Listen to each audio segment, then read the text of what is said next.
I got into koi. Well, I was a fisherman, started fishing when I was about 8 with my dad. And so I've always had an interest in koi, and well, in fish.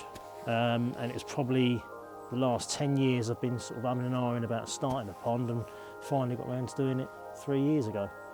Originally, I decided that I was going to sort of try and do most of it myself.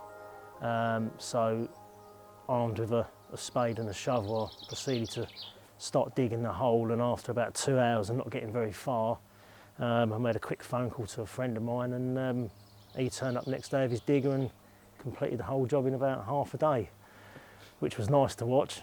So yeah, then he came back and he built the wall for me, and the rest I did myself. Installed a bottom drain, box liner. Probably took a couple of months on and off. I think I had fish in the pond before it was completely finished, but it was all right. Yeah, it was nice. It was good to actually get it up and running and see some fish swimming around in there. Yeah, it was good. I've actually got probably 2 or 3 mirror carp in there. One of them that I had from day one, and he's just a big old pig. So and he's got quite a bit of character. The wife likes him, so he's staying. But in terms of the koi, it's just the colours, and it's just the different varieties, and some real vibrant colours, and they're just beautiful to watch. So majestic. It just gets more and more addictive as you go on, really. When we initially started the build, we went for a bottom drain with a 5-stage chamber filter, gravity-fed filter, with all the different various medias in the filter. For some reason, I actually used to look forward to spending Sundays taking it all apart and cleaning it. Why, I don't know, but we've since changed that, and we've now got an Oise drum filter on there, which is just a fantastic bit of kit. Self-cleaning, it just works brilliantly. So we've got that fitted now. Also, we've now decided to heat the pond. The pond's heated.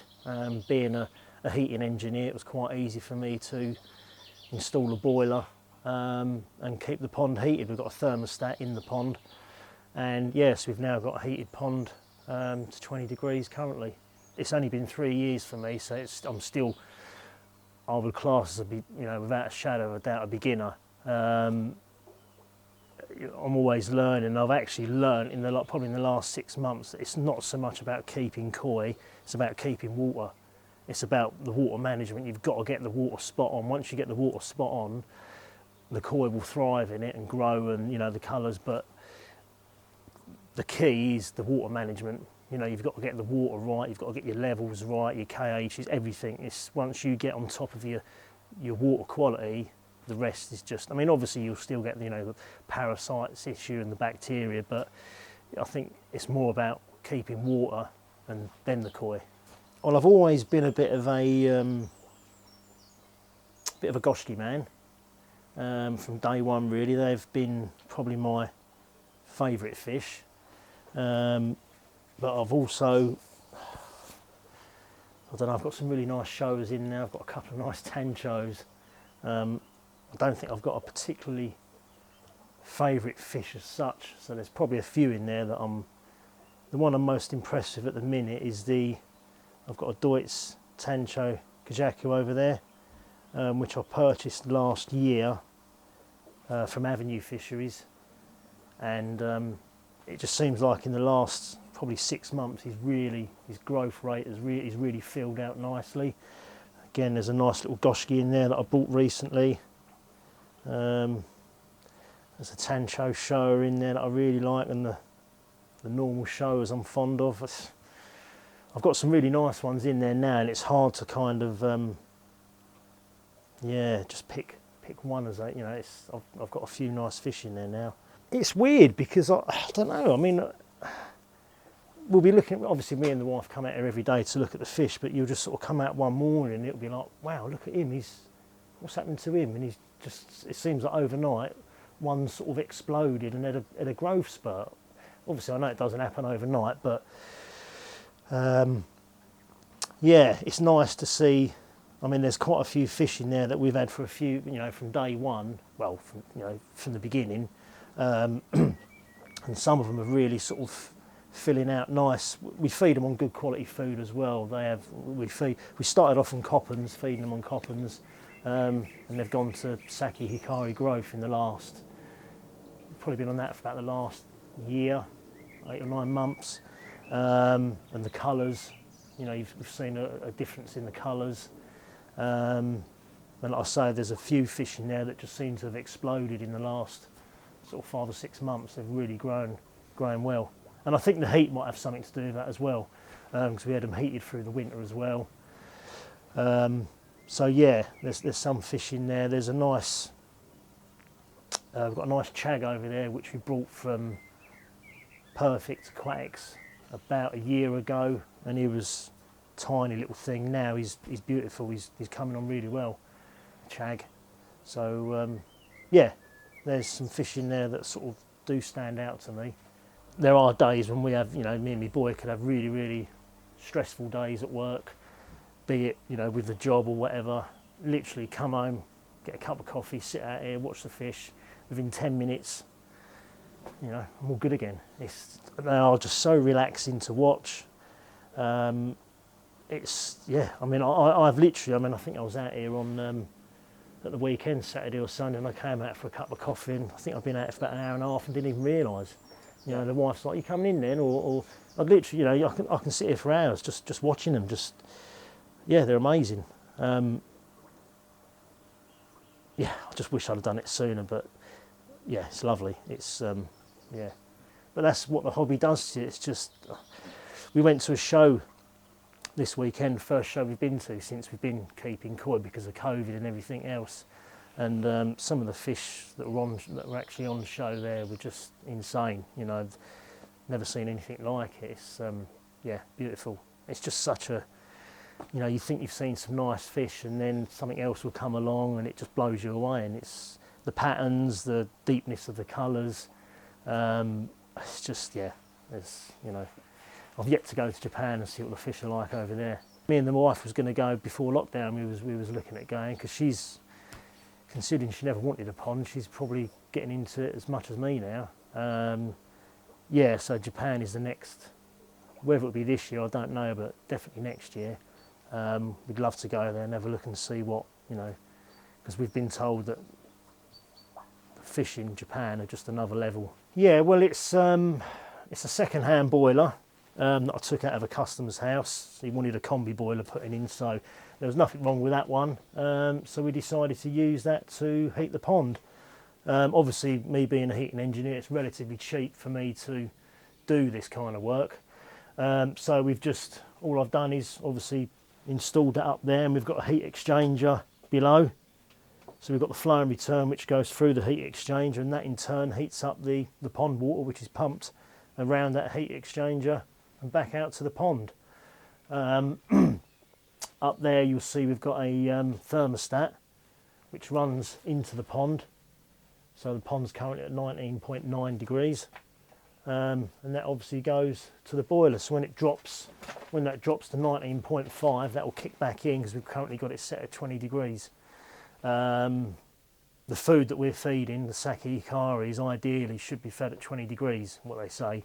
So we've got that set at 20, and it works brilliantly, works fine. It's kind of done it a bit for the growth, to keep the koi, growing nicely, but it was also to keep them active through the winter time as well.